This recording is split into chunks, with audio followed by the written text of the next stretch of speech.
ഇംഗ്ലീഷിലൊക്കെയാണ് ഞാൻ സംസാരിച്ചോണ്ടിരുന്നത്. ഇനി കുറച്ചു നേരം മലയാളത്തിൽ സംസാരിക്കാൻ പോവുകയാണ് ഗൈസ്. എന്താന്ന് വെച്ചാൽ ഇവിടെ ഒരു മലയാളീനെ പരിചയപ്പെടാനിടയായി. മിസ്റ്റർ ജോസ്. ഓക്കെ, ചെയ്യുന്ന ജോലി എന്താ പറയാ, ആള് നന്നായിട്ട് വരയ്ക്കും. ആളുടെ പേജാണ് കാരിക്കേച്ചർ. ഇതിപ്പോ തല കുത്തനൊക്കെ ആയിരിക്കും നിങ്ങൾ കണ്ടോണ്ടിരിക്കുന്നുണ്ടാവുക. പക്ഷെ ഞാൻ പേജ് ഒബ്വിയസ്ലി ഞാൻ പേജ് ടാഗ് ചെയ്യും.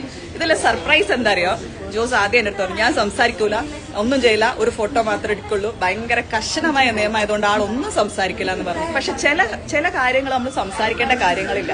നമ്മളെ വർക്ക്, അതായത് നമ്മൾ ചെയ്യുന്ന ജോലി, നമ്മളെന്തെങ്കിലും നമ്മുടെ ആർട്ട്, നമ്മളെ എന്താ പറയാ, നമ്മളെ കുറിച്ച് സംസാരിക്കും. അപ്പൊ എന്നോട് പറഞ്ഞത് എനിക്ക് സംസാരിക്കണ്ട, പക്ഷെ ഞാനൊരു ഗിഫ്റ്റ് വെച്ചിട്ടുണ്ട്, ഞാൻ നിങ്ങളെ വരച്ചിട്ടുണ്ട്. അപ്പൊ ഞാൻ പറഞ്ഞു കാണിക്കണ്ട, ലൈവിൽ ഞാൻ വരുമ്പോ എന്നെ കാണിച്ചാൽ മതി എന്ന് പറഞ്ഞു. അപ്പൊ അങ്ങനെ കാണിക്കാൻ പോണേ. ഇതാണ് ജോസ്.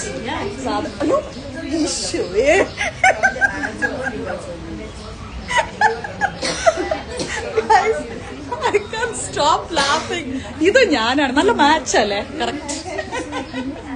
ഇത് എനിക്ക് നല്ല പണിയാണോ അല്ലെങ്കിൽ ഇതുപോലെയാണോ എന്നെ കാണുമ്പോൾ തോന്നുന്നത്? Thank you so much. This is so beautiful. ഞാൻ എന്തായാലും ഫ്രെയിം ചെയ്ത് വെക്കാൻ പോവാണ്. ഇത് ഞാനാണ് എന്നാണ് പറയുന്നത്. നിങ്ങളെല്ലാവരും കണ്ടോ? എന്നെ കണ്ടോ?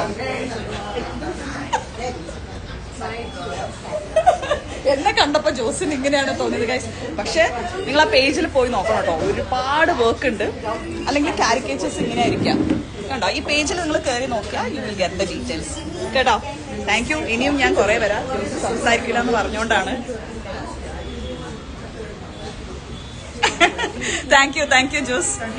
മലയാളത്തിൽ സംസാരിക്കാന്നൊക്കെ പറഞ്ഞു വന്നപ്പോ മലയാളം വരിയില്ലാന്ന് എന്താ ചെയ്യാ. അപ്പൊ എനിവേ ഞാൻ അടുത്ത സ്റ്റാൾ വെച്ചിട്ട് നിങ്ങളെ കാണാം. അപ്പൊ thank you. See you again.